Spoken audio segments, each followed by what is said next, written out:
Hello, and welcome to The Public Square, a show that explores public affairs and religious liberty issues that affect our nation and beyond. My name is Pastor Paul Goodridge, and I'm your host. And I'm the Public Affairs and Religious Liberty Director for the South Central Conference of Seventh-day Adventists, located in Nashville, Tennessee. In each episode, we'll talk to people who are on the front lines for the fight for civil and religious liberty.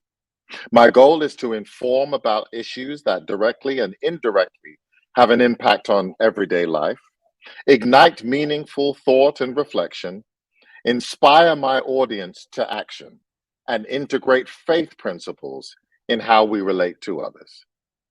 Today, we're going to talk about the relevance of religious liberty for the church and society in general, especially in light of the upcoming celebration of the life and work of Dr. Martin Luther King Jr. and his work to advocate for freedom, equality, and justice. We also want to discuss the relationship between the church and civic engagement, focusing on how church members should seek to change public policy. And finally, we'll also hear from the Southern Union of Seventh-day Adventists about what's happening around the South Central Conference territory in the area of public affairs and religious liberty. So thank you for joining us, and let's meet in the public square.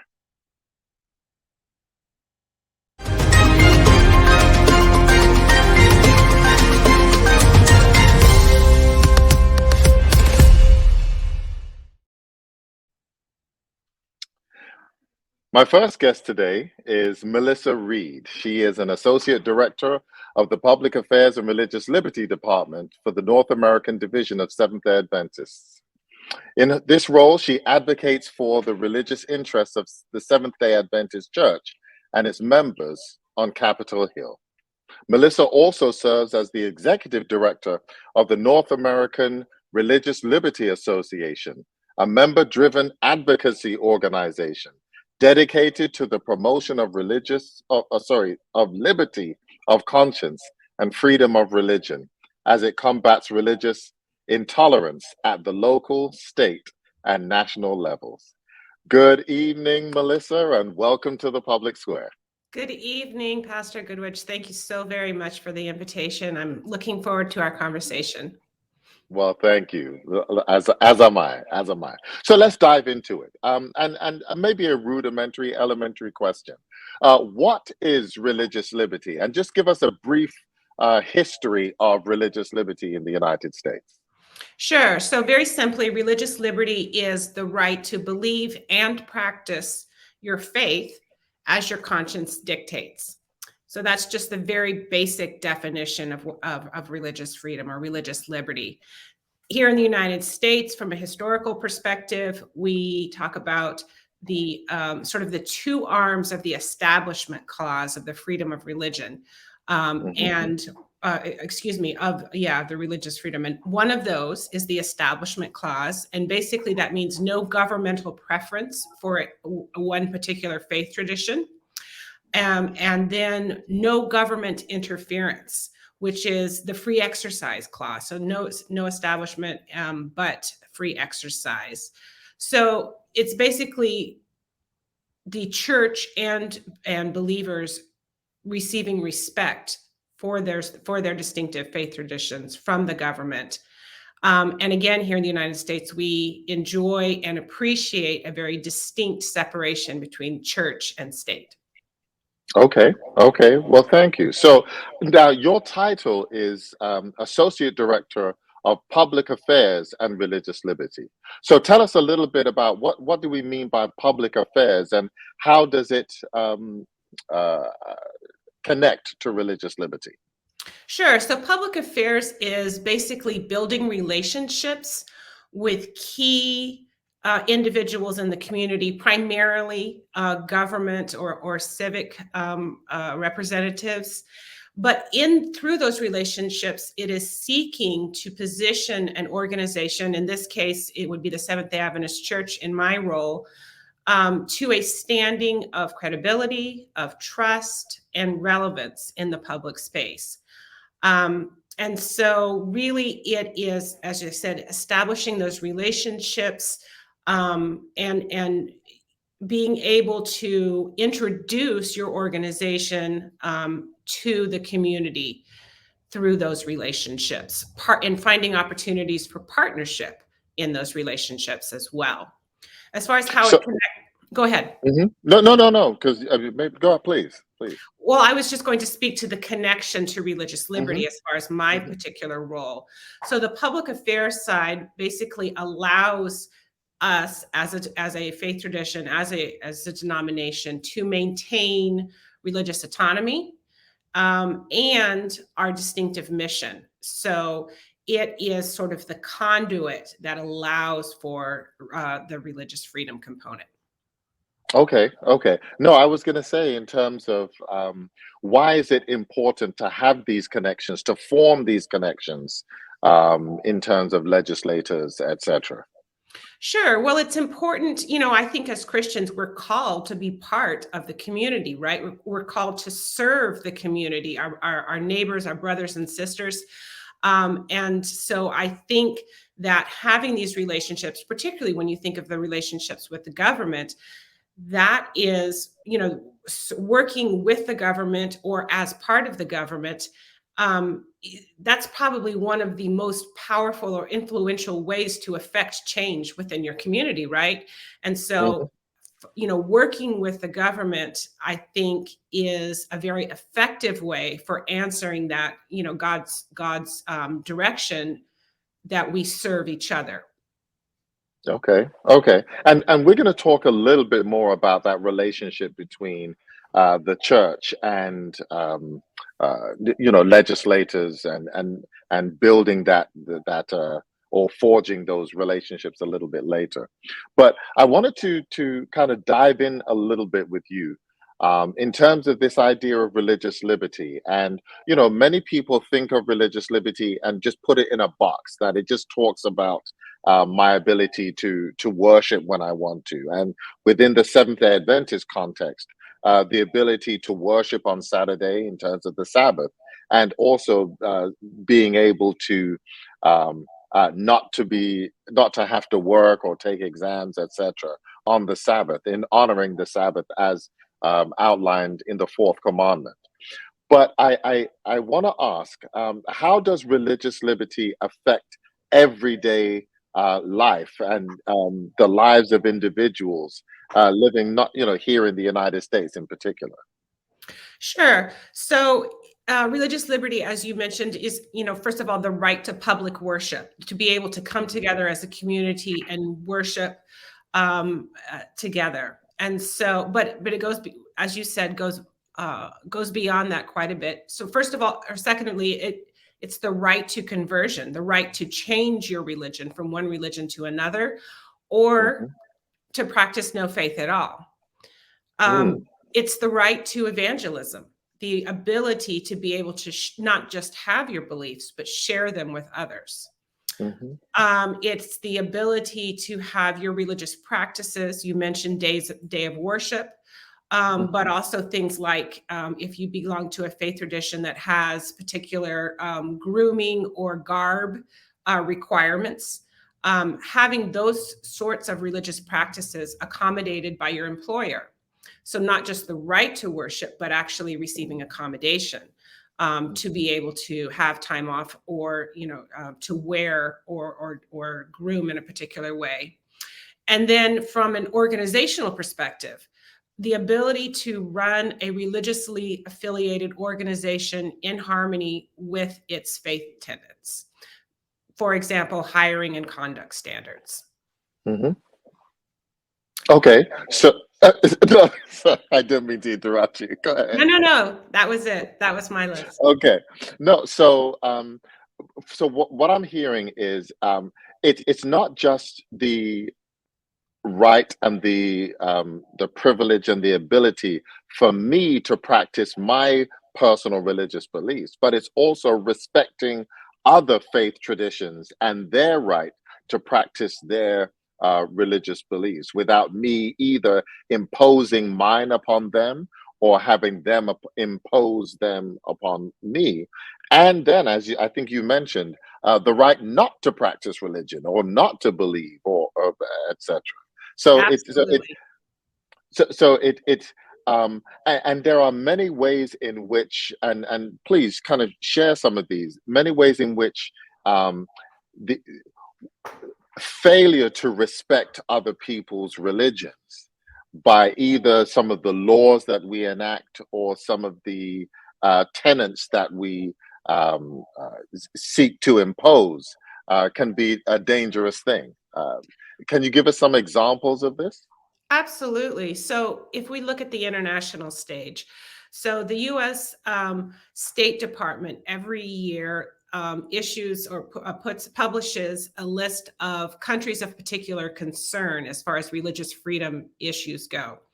And the types of issues that you see or that are very frequently are the issues that merit someone being on this list is things like having blasphemy laws with Mm, very strict, harsh punishments for people that are um, not believers or not a part of the mainstream faith tradition there. hmm. Things like anti-conversion laws. We talked before, that conversion is a real component of religious freedom. But there are countries that have anti-conversion laws. There's a dominant religion. But then, there are also um, challenges that occur not from the government, but from a majority religion that can be Hmm. implemented. For example, sectarian violence that can be implemented against minority faith traditions. So it can come both from the government and from powerful social groups as well.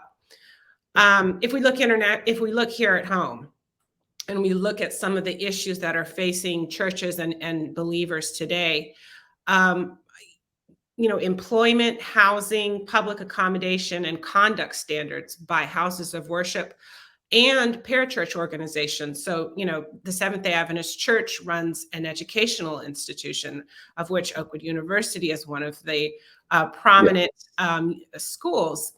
So, being able to have employment standards for, a religious institution, to have housing standards, public accommodation, which basically means serving the public and not who you're serving, but what you are allowing to take place in your house of worship, for example. Hmm. And then conduct standards. So that's really where we're seeing a lot of challenges here in the United States is a pressing up of or conflict of rights in those areas. And then I think another really big challenge for Christians is the societal perception of what religious freedom is. Mm, It's interesting. As Seventh Day Adventist, Christians, we have a history, and I would say a very proud history, and I think you would agree with me, as far as recognizing the benefit of the separation of church and state. yeah. But a lot of Christians here in the United States, unfortunately, are not have either pulled away from or moved away from or have never had an understanding of the separation of church and state, and instead are looking to the government to be a part of their Christian witness, to use the government in that tool, right? Hmm. And so, as far as societal perceptions go, you have sort of one extreme perception, which is that religious freedom is just an excuse, a right to discriminate, right? Yeah. And then you have on the other extreme side that religious freedom, and this is one that we kind of coined, that religious freedom for me, but not for thee. What you kind of described earlier, as far as, um, yes, that was my Quaker impression. Um, and so that is, religious freedom for what we think is the correct religion to receive the Yeah. freedom, and those who are not a part of that belief system, their rights are not respected. And so, yeah, I think societal perception is a big challenge here in the United States as far as what exactly freedom of religion or freedom, liberty of conscience actually means. Absolutely. And so if we drill down a little bit more, especially when it comes to the day-to-day aspects of our lives, and you hinted at it, but I just want to unpack it a little bit more. So in terms of in the whole area of healthcare, and I know that now we're also kind of delving a little bit into how religious liberty is connected with with public affairs. But when it talks about healthcare and the ability to have access to healthcare, and how these laws and potential laws and legislation, etc., is crafted to benefit one set of people or one group of individuals as opposed to the other, really is kind of a public affairs religious liberty issue, because it's infringing upon the right of everybody to have access to good, adequate, decent health care, or it could be housing, or it could be education, it could even be water. As we know what happened, what's happened in Flint, Michigan, and Jackson, Mississippi, etc. So as we drill down a little bit in terms of the specifics, day-to-day life of individual, how important, how relevant is religious liberty and public affairs in these areas? Well, I think it's critical. I mean, again, particularly if you're a believer, then I think it's absolutely critical. We mentioned the different, all the things that sort of go around what we think of in that term of religion. But what you're describing, what you were just mentioning, I think is an excellent point. And I think what jumped to my mind was voting rights, right? Like Hmm. the right to vote and the ability to follow your conscience by checking that ballot, having access to that, like that is a Christian principle, right? That's something Hmm. that we as Christians should be advocating for. The treatment of individuals in the justice system, right? I think that's Yes. another area where we're seeing again. It seems that, I mean, it doesn't seem we have biblical instruction to be to participate in caring Yes. for the marginalized in our community. So I Hmm. think absolutely that falls under the public affairs component of the work of the Seventh-day Adventist Church. Absolutely, absolutely. So we only have a couple of minutes left in this segment, but I do want to turn our attention to something very important, because there are a number of dangers of extreme agendas that affect religious liberty today.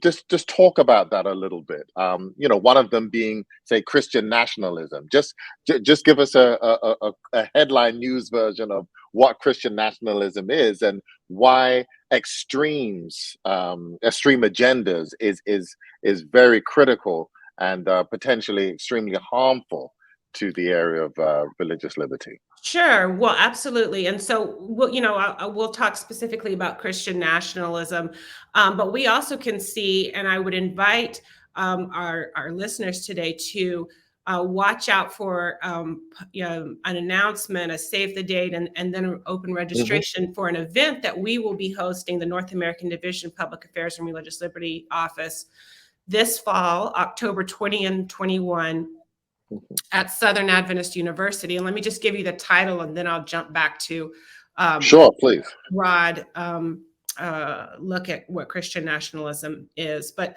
the conference that we'll be holding at Southern is Reconstructing Religious Liberty in a Time of Religious and Secular Extremism.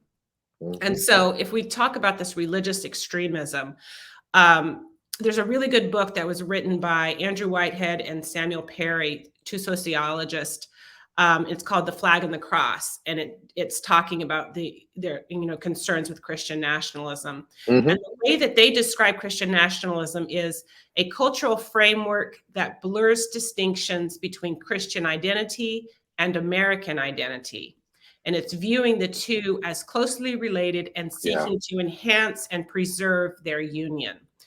yeah, And again, from a Christian perspective, from students of prophecy, we recognize this is something to stay away from. This does not end well for anybody, right? I mean, Yes. you don't even have to be a student of prophecy. You just have to be a historian, a student of history. And you can see when you see those blurring of those lines between church and state, that it's not good for either institution. And so that's what we see when we see the danger, these extreme agendas. Another author that I was looking at was talking about Christian nationalism that we've reached out to invite to participate in our conference. He says Christians must relearn how to love our country without idolizing it. And I think that is Yeah. exactly right. Because, again, we look at Christ's example of when he was here on earth. He was being, by the people, called to set up this kingdom on heaven. And he said, that's not what it's about. That's not who I am as sort of coercing religious practice through government is inconsistent with who our God is. So it's something, again, I think a trend that should be very concerning to us.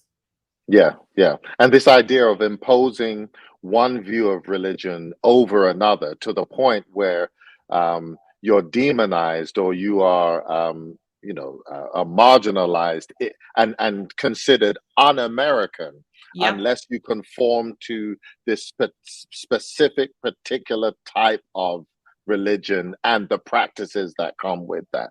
And again, I think it's incorrectly elevating the role of government in the life of a Christian, right? You shouldn't be looking to put on the same plane your faith and your patriotism. Your faith Yes. should always be, as a Christian, should always be, the priority. And so again, I think it's just something really concerning. I will say very quickly, I'm not sympathetic, but I do understand the sentiment of look where we are as a nation, look sort of how the world is, and wanting to react, wanting to see, to implement change from a Christian perspective. But this is absolutely the wrong way to go about it. Absolutely, absolutely. Listen, we've run out of time, and maybe especially when it comes a little bit closer to the conference in October, we'll look to have you back where we can kind of unpack a little bit more this idea of Christian nationalism and some of these extreme agendas and how it affects us as a church, but also how it affects us as individuals. Because we could talk about abortion rights, we could talk about just the everyday decisions that we either are able to make or some people are trying to influence our ability to make. And so yeah, we want to be able to have you to come back, but we thank you for your time, and we enjoyed this segment, and thank you for kind of giving us a brief overview of the importance of religious liberty. Thanks, Pastor. All right. So we'll be right back after this, and we'll shift into another phase of our program.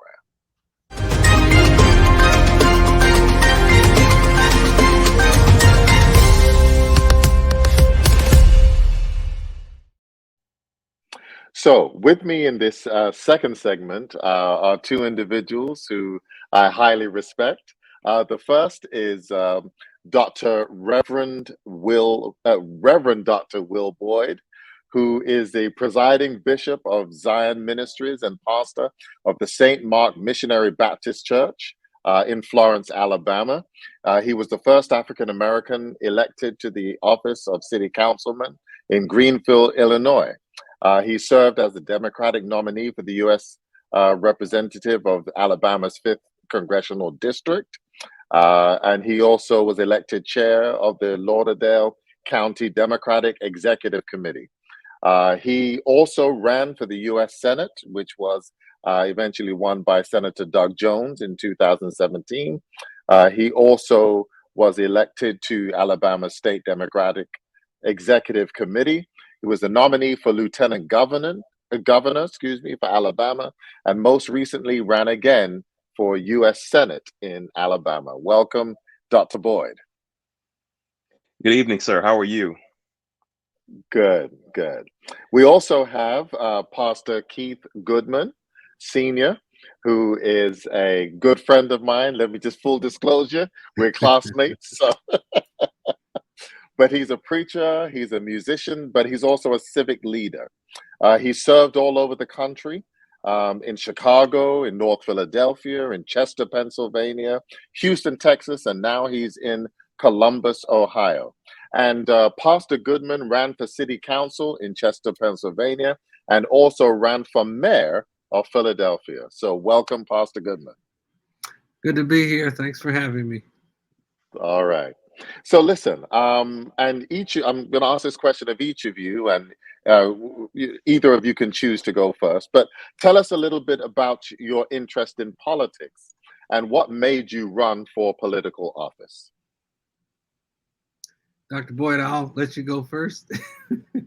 Well, you may want to go first. I believe I'm having some technical difficulties here. My screen appears to be very blurry, and I don't even know if you can hear me or not. We can hear Yeah. you, but I'll go ahead and start and give you a minute.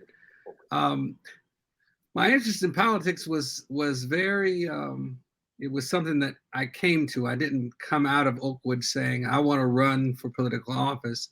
I was asked both times that I ran to run. And it came out of my involvement in the community. When I was in Chester, we had been involved with helping. It was a city that was 72% African American, and yet the party that we normally think that African Americans are associated with, very few of them were associated with it. And so it was a part of empowerment. We did programs there that mentored children of incarcerated parents with members of the different churches of all the different faiths. And that was when I got to know the first mayor of Philadelphia, Dr. W. Wilson Goode. Well, that relationship carried through from me pastoring in Chester and then on to Philadelphia. And I had the unique experience of having the sitting mayor, Mayor John Street, who was a member of my church. And different things happened over time. And it just happened that after a certain mayor had been in, there was nobody running.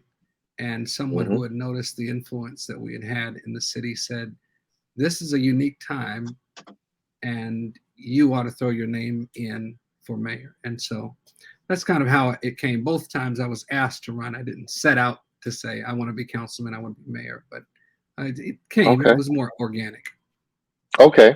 But I know this also came out of your desire to serve the community, to make an impact in the community. And so obviously they saw something within you in terms of what you were already doing and wanted to give you an opportunity of taking that to another level. So let me ask you, and I know that we're having a little bit of difficulty with Dr. Boyd, and we'll hopefully be able to have him come back. So yeah, we're still having a little difficulty with Dr. Boyd, but that's okay. What was your experience in terms of running for office?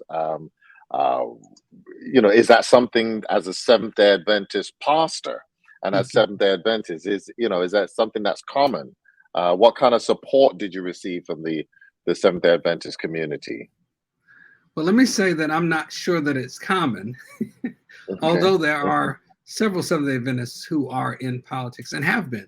George Vanderman was in politics for years out in California. When I left Philadelphia, I had the opportunity to pastor another Seventh-day Adventist congressperson, Congresswoman Sheila Jackson Lee. So I've had an interesting experience. So I happen to run into a lot of Seventh-day Adventists who are involved in politics, but I'm not sure that so many of us are involved. But for me, the reason why I believe that our message is aimed at the whole person. So our ministry was so often reaching people at the level of just ministering to their needs. The burden for me was that at the level of politics, you can change things at the level of systems that make things better for people, not just when you give them a loaf of bread or give them some clothes, but you can actually shift things for generations. And at the time, the mayor that we had, he was a fine man, but he was closing libraries, closing swimming pools, and those kinds of things had an immediate impact upon the people that I pastored.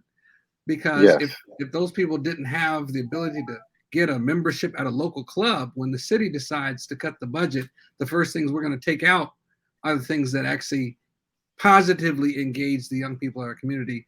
Those are the things that drove me to say, if we have a message to the whole person, then Mhm. it's not at odds or antithetical for me to be involved in trying to make life better for people at that level. So that's, now you asked if I had support. I did. My conference administration, particularly when I ran for city council, were very supportive Okay. of the run. It was a little different the second time around, but the first time I had a lot of support.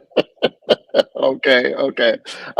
And so, Dr. Boyd, you're back with us. So let Yes, me just sir. kind of step back a little bit and ask you, tell us about your interest in politics and what made you run for political office. Actually, my interest came about while I was in college. I had the opportunity to serve as a house page for a state representative. So, in Mhm. between engineering classes, I would run back and forth to the state capitol and have the opportunity just to see how government was working at the state level. And then, of course, later on in life, I moved on after serving as a dean and a professor and a bishop and a pastor to have the opportunity to run for public office. I did and won historical election, first African American elected in my city in Illinois, and then moved on to Alabama and continued on that journey. So politics has been there. My parents have instilled in us servant leadership. My dad's been appointed by governor. My mom served as an educator as well. So we just believe in serving people. That's what it's all about. Okay, okay. And so, Dr. Boyd, tell us a little bit in terms of I know there is a rich history of the Black church's involvement in politics and government. So just kind of give our listening audience a little a little Uh, taste of that. Well, I'm by no means a great historian like others out there, like Henry Louis Gates and others who could definitely talk Mhm. about the history of the Black church. But long story short, uh, I believe the Black church has always taken an instrumental part in people being able to experience liberties that we enjoy now. Pastors and people on the pews have been instrumental in working together. Church has been the place where people could express themselves, where we found art, poetry, where people engage in speaking, empowering people. And so it's only natural that when people wanted an outlet by which they could actually communicate their views, they went to the church. The church Mhm. was a gathering place. It was usually a central location for people to congregate and then, of course, go out into the community and, of course, be like that salt that's coming out of the salt shaker, right? To Yes. influence and help the world.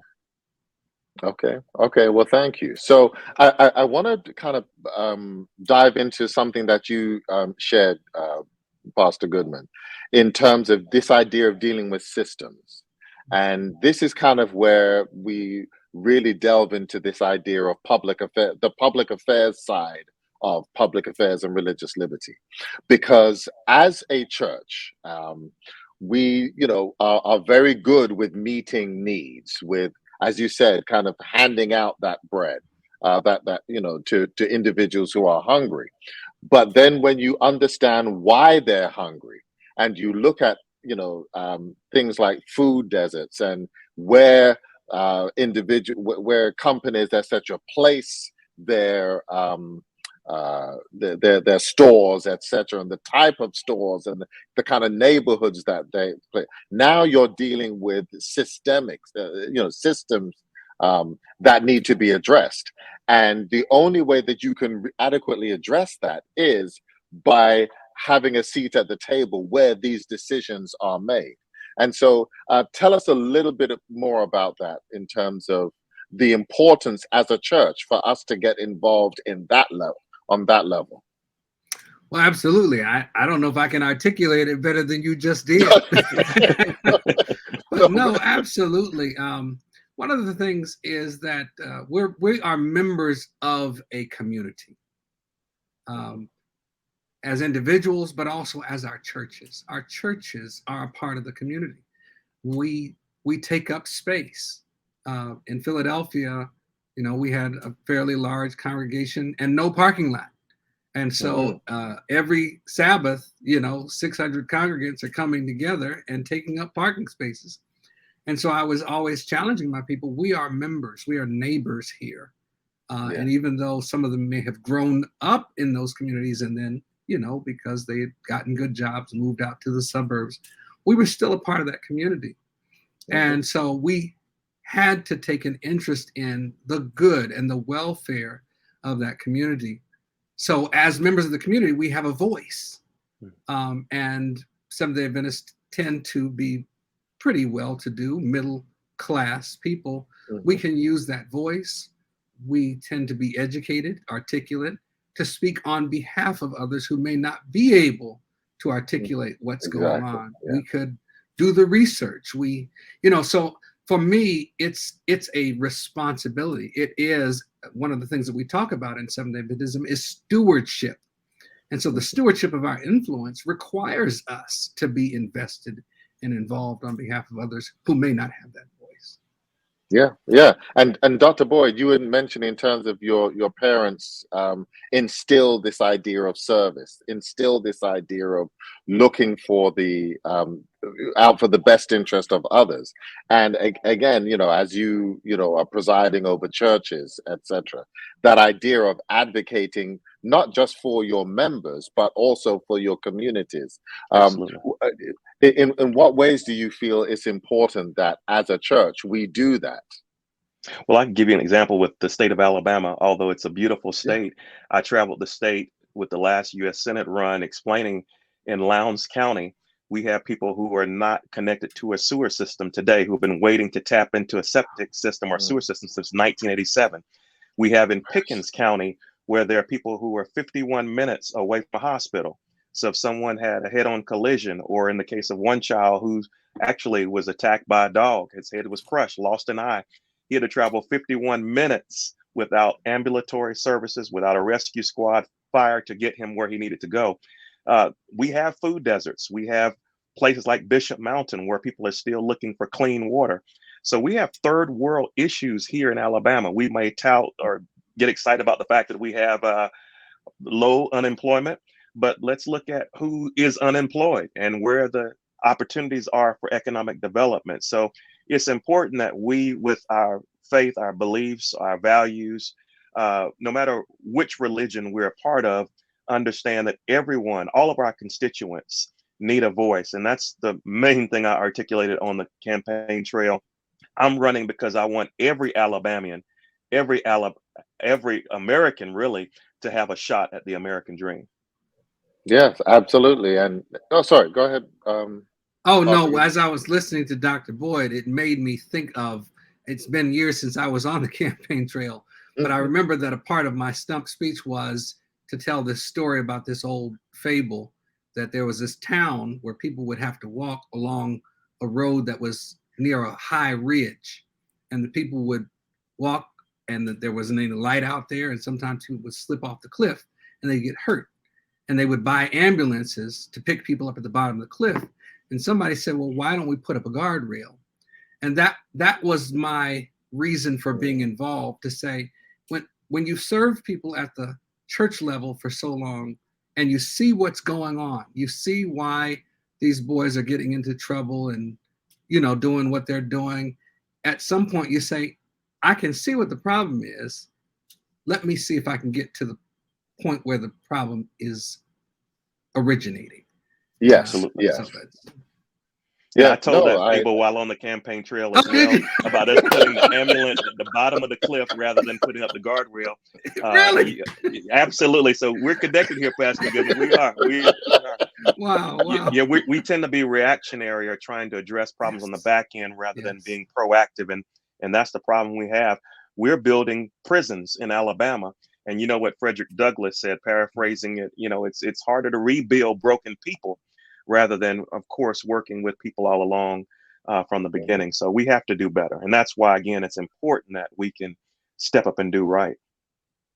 But now the challenge that I see when it comes to this idea of religious liberty and public affairs, and the misunderstanding of the separation between church and state is the idea that, well, as church members, we just need to deal with the religious side of things and leave politics to the politicians. Right. What do you see as some of the dangers of that type of thinking? Dr. Boyd, you want me to go first? You go ahead. So, man, and I may get in trouble for saying this, but a lot That's of okay. it I'm Good always in trouble. trouble. Go Good ahead. trouble. is theological.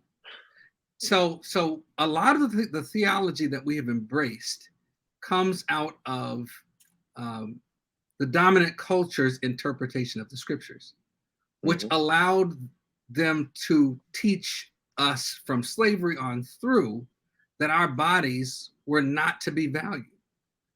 So we would just look forward to, I got shoes, you got shoes, all God's children. When I get to heaven, James Cone is a gift to the body of Christ in his Black theology, because what he does is he elevates the body. In the body of Jesus Christ, he connects it to our Black bodies that have value. He sacrificed his body on our behalf, but his body had value. Therefore, our bodies have value. And what I'm saying is it's a theology that is not rooted in a New Testament understanding of who Christ was and what he came to do, that allows us to disconnect spirituality from caring for the welfare of women's bodies, of Black bodies, and even of gay, lesbian, transgender, all those bodies. As human beings created in the image of God, our theology should make us say, we care about people now, Absolutely. not just their souls or their spirit when Christ comes again. That was powerful. The framers, as we call them, really did not have a problem with religion. And I always tell people about what separation of church and state is really about from the perspective of the Constitution. I have a amendments book and a Constitution book that I keep in front of me. It's all highlighted and marked up.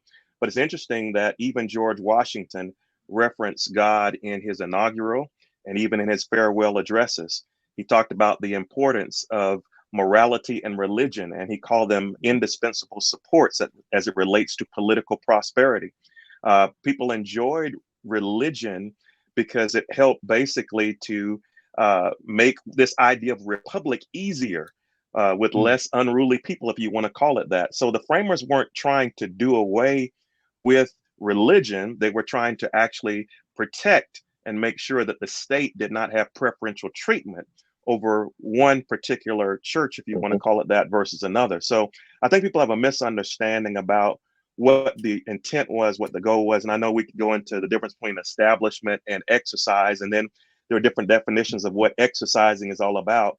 But with all that being said, I think that has allowed, if I could be very, very transparent, it could get me in trouble. I think we've allowed it to go to a point now where certain people feel like, well, because we are the church and we're a 501c3, we can't say this. But then you notice other churches move their, if you want to call it designation, as it relates to the IRS, from 501c3 to another status, and then they say whatever they want. So you have people pushing an agenda from the pulpit over here and others being told you can't say anything over there.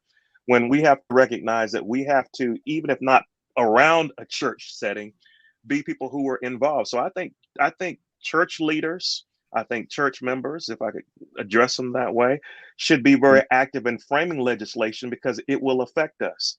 You could even argue from a biblical perspective that right, Jesus did not spend his time acting as a politician, but we know that the way that the Bible is presented to us, we call it the King James Version in one sense. Politics influence which books went in, which books went out. Now, it's all inspired by God. I know it's all inerrant, but politics plays a hand in so many different areas of our lives and we don't know it. If we go back to another rule people call or reference, it's called the golden rule, and not necessarily one we may be thinking about, but people like to say those who have the gold tend to make the rules. So we have to be careful who we allow to influence legislation. And that's why we all need to have a seat at the table. And someone else said, obviously, if they don't give you a seat, bring your lawn chair, get involved, try your best to get in the process. Otherwise, we'll continue to push laws out that unfairly harm us so that we can't move forward and enjoy the blessings of liberty ourselves. Absolutely. And the danger of not getting involved is that when these legislations, when these laws are made and when they're enacted, and then when we realize how adversely it affects us, then we want to say something, then we want to Absolutely. complain. But by that time, it's too late. Too late. Too And late. so, and listen, you both ran for office, and so you understand that everybody's not all good and everybody's not all bad. And there are laws of unintended consequences. Absolutely. That you think something is good for one set of people, etc., but its unintended consequences negatively affect another group of individuals. But if you are not aware of the potential impact that it has on everybody, then you can just, out of ignorance, go support a particular piece of legislation, but yet realize that afterwards the negative impact it has on somebody. So it's important. I believe it's important to speak up, and from what I'm hearing from the two of you, it's important for us to speak up as a church. Absolutely. To be able to address these, not just for ourselves, but I think Pastor Goodman, you talked about the fact that God has called us to advocate on behalf of everybody. Absolutely. And I mean, aren't we moving into the celebration of Dr. King's birthday? Yeah. And yeah. We're going to celebrate 60 years of him being in Birmingham. Mm-hmm. But at the time, he was a pastor in Atlanta. Mm-hmm. Yes. And on that Good Friday, April 12th, he was arrested and was in jail in Birmingham. And his letter was written to clergymen who were telling him, oh, you ought not, you're an outsider, you need to take it slow. And his thing was, injustice anywhere is a threat to justice everywhere. So he's living in Atlanta. Absolutely. And he's saying, no, I'm coming down here because my brothers and my sisters in Birmingham need justice. He was killed in Memphis. Mm-hmm. You know what I mean? Because he was caring about the welfare of other people. And people of privilege, whether they are white, whether they are middle-class Seventh-day Adventists, whether they're Baptists, whatever they are, people of privilege have a stewardship responsibility to stand up and advocate and speak up for and defend the rights of and the humanity of everyone. Absolutely. All right. Okay. So we're coming close to our time together, but I want to give you an opportunity, and maybe you did kind of summarize it, Pastor Goodman, but I want to give you an opportunity to kind of share a message that you want to leave with pastors, with church members who feel that the church should, as we talked about, just stick with religion and leave politics to others. What message do you want to share, especially as you pointed out, Dr. and Pastor Goodman, we're about to celebrate the life and the work of Dr. Martin Luther King Jr. I would say that God has not given us the spirit of fear, but of power, of love, and of a sound mind. I think that sometimes in an attempt to try to remain faithful to the tenets of Christianity or Seventh-day Adventism in particular, that sometimes we get paralyzed and do nothing. But God didn't give us a spirit of fear. And if we believe that the Holy Spirit is active in the world, you know what I mean, that he will lead and he will guide us. So when we see and feel called to something, maybe it's never been done before. Maybe no Adventist has done it before. Maybe no Black person has done it before. God has not given us a spirit of fear. Go ahead, pray on it. God will guide.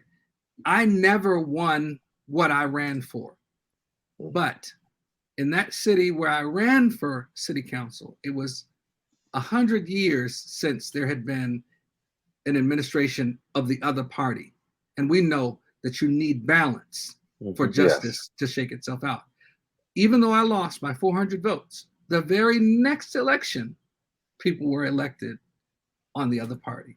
And things began. So I'm saying God called me not to win, but to make a difference. And I think that that's what we ought to do, to say, you know what, I don't know what's going to happen with this, but I feel God, He's putting a tugging in my heart, and I got to go for it and let him do what he's going to do.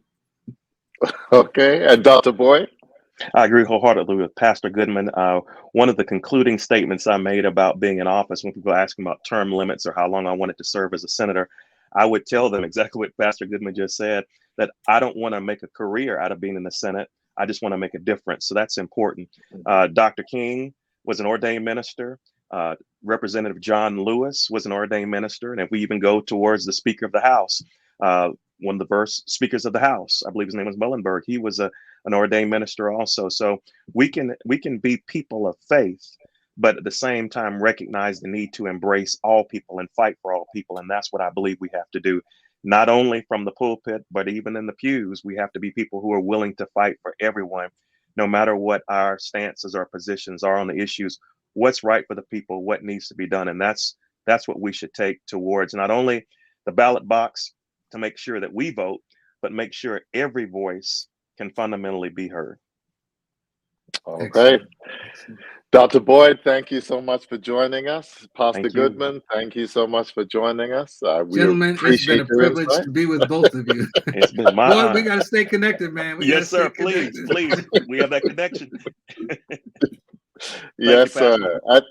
You're welcome. You're welcome. We'll be right back after this.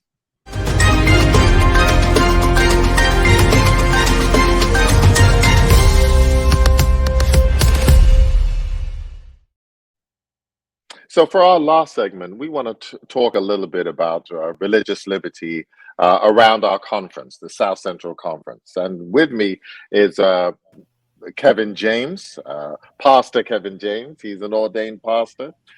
He served as Director of Legislative Affairs of the Nevada-Utah Conference.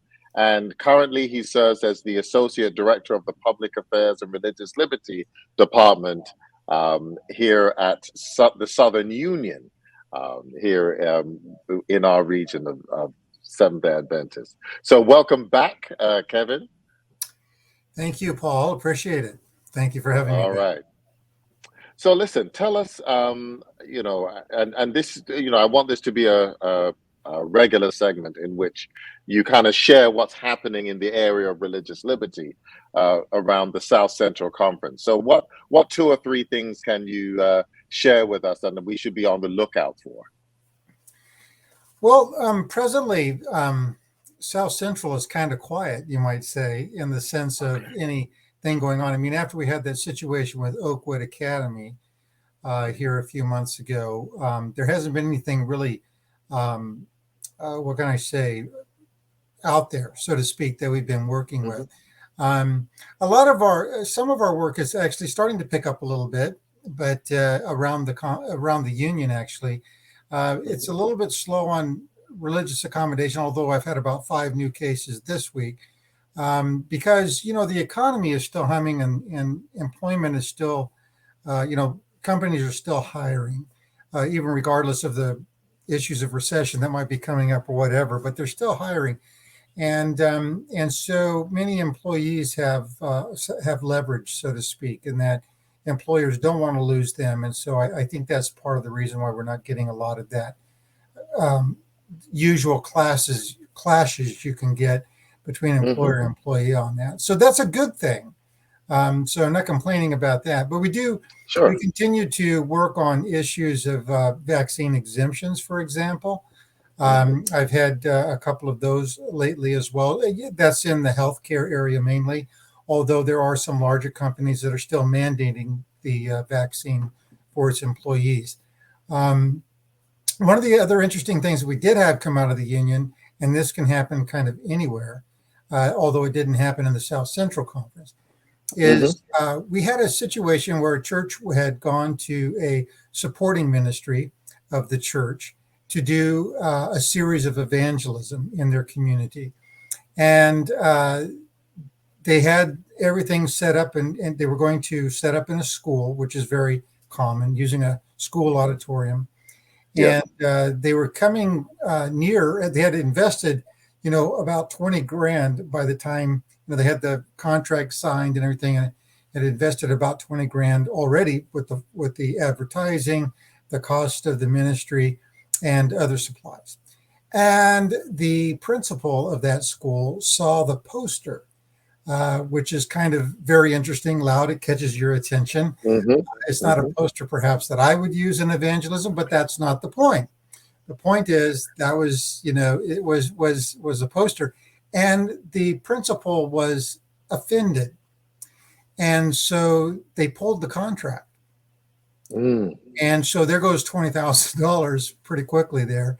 They were just within weeks of beginning the series, and suddenly they don't have a place to be.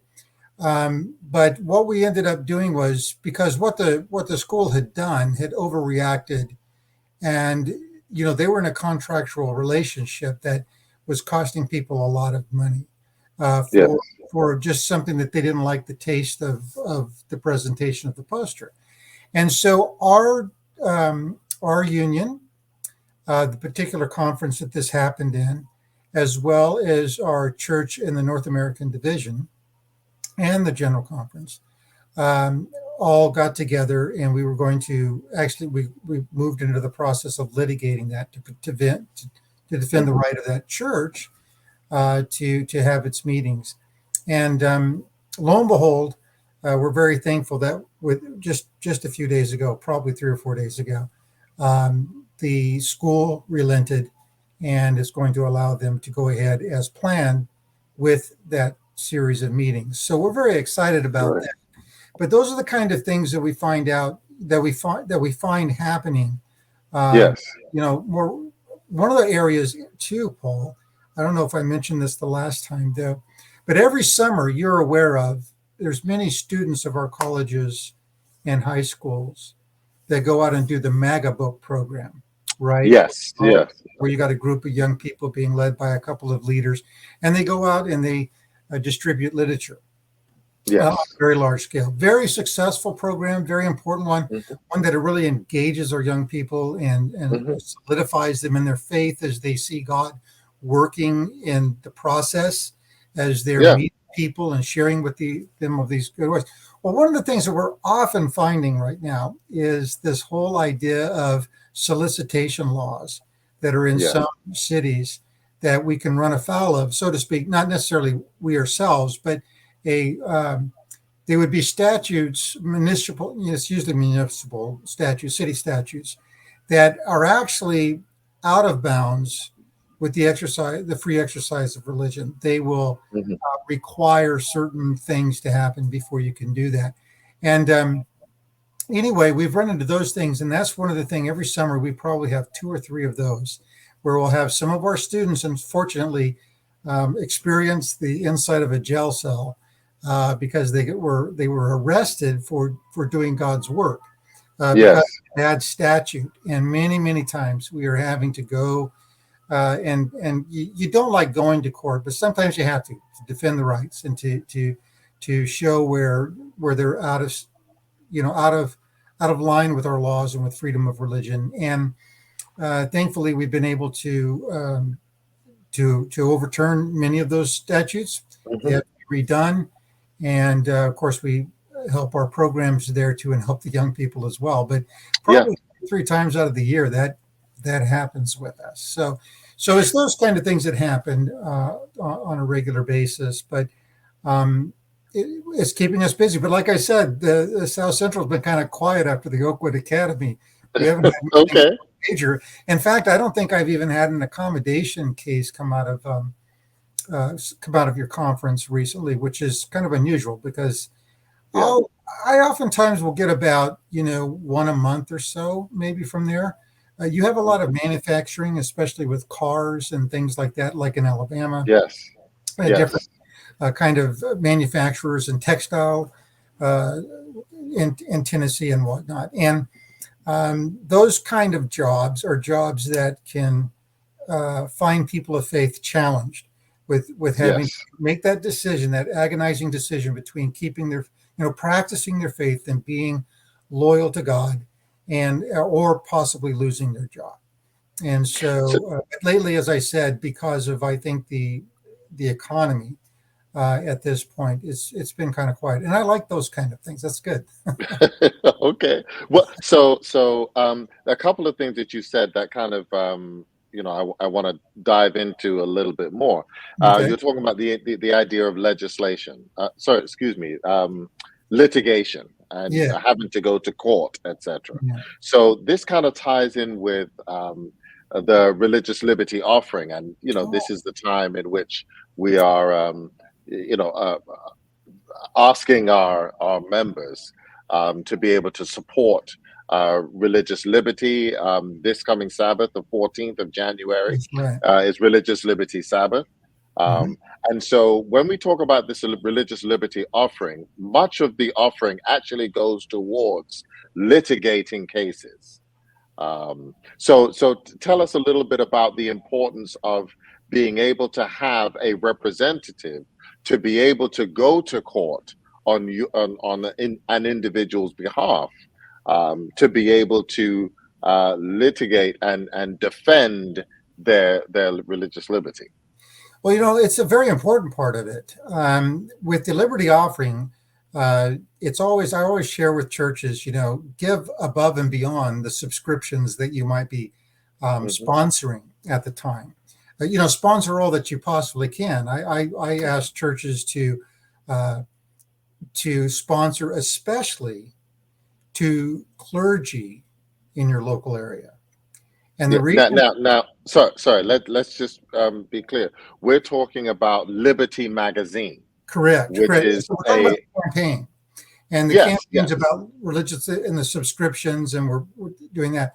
So the reason I say all that is that getting people with their subscriptions, I always encourage them to go above and beyond covering the subscriptions. Yeah, no. I was sorry. I was just trying to, because some individuals may not necessarily know what we're talking about in terms of subscriptions and what the subscription is for.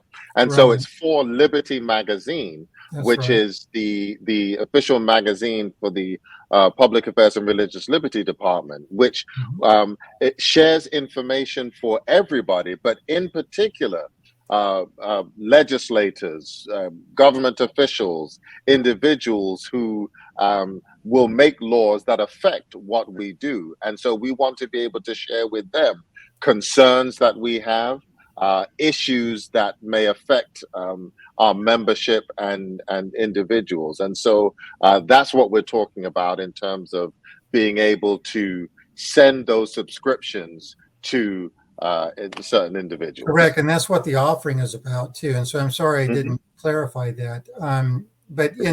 But that's exactly right. We're dealing with those subscriptions. We've got a new editor now, Bettina Krause, and the magazine. She's doing a fantastic job with the magazine. And another thing that I appreciate about Bettina's leadership in this is that the articles now are very pertinent. They're very, not that it hasn't been, but they're pertinent. They're very fresh. But what I like about it is that she has a way about making, asking the writers of those articles to make them comprehensible, to the average. Yes. That's not just the legal stuff. And so you're doing a fine job with that. So I would encourage people to get a copy themselves in that process. But that's what the offering is for. And when the offering goes above the subscriptions that a church may have, people wonder what happens with those offerings. And those offerings are what go into a fund that deals with litigation.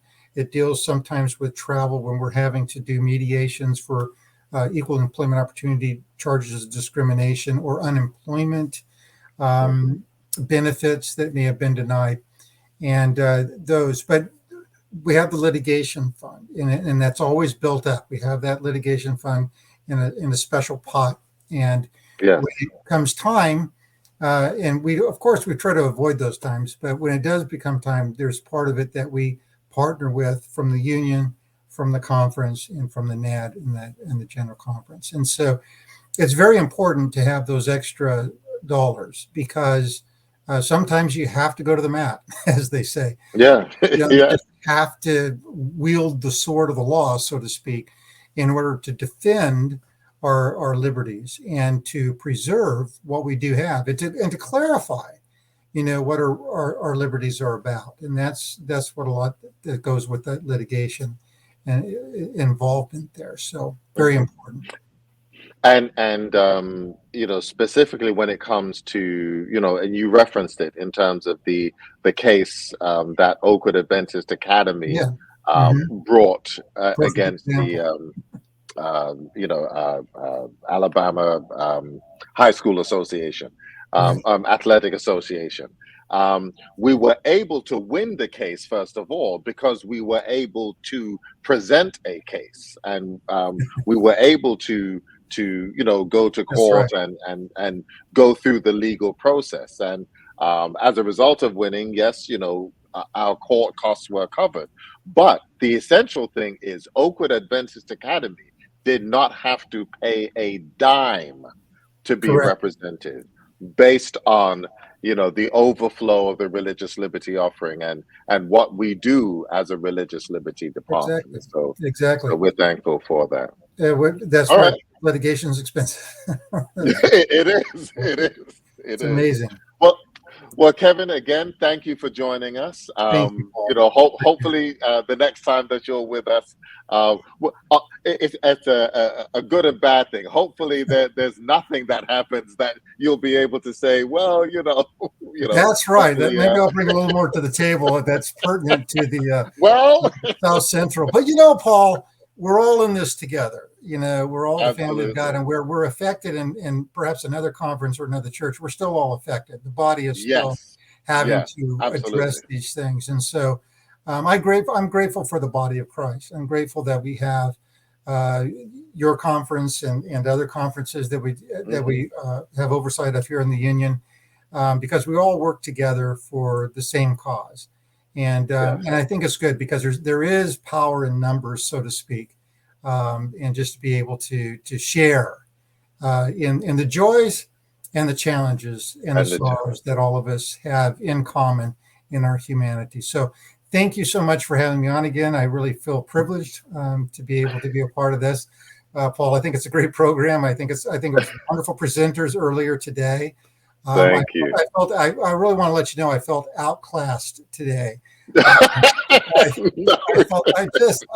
said, boy, Melissa and Dr. Boyd and Brother Goodman. I just think, well, okay, what can I say? But anyway, it's a privilege. That's what I'm saying. It's a humble privilege to be in that cast, and it was a wonderful. Well, thank you. They did a fantastic job. So thank you very much. Thank you. And again, we'll look to have you back to share what's happening around the conference. I appreciate it. So again, listeners, we want to thank you so much for joining us. We hope that you have been inspired. We hope that you've been informed. We hope that it has integrated, ideas that you can implement in terms of your faith principles. We here at the Public Square, we will continue to bring you programming that is relevant, that will actually address the many issues when it comes to public affairs and religious liberty. We understand coming up this weekend is Martin Luther King Jr. weekend. We want to encourage you to get involved. We want to encourage you to follow the example of Jesus Christ and advocate on behalf of others. You've heard the quote in terms of injustice anywhere is a threat to justice everywhere, injustice everywhere. And so we want you to do your part in being an advocate for others and joining in the work that we have been called to do as Christians. Thank you for joining us, and we'll see you next time in the Public Square.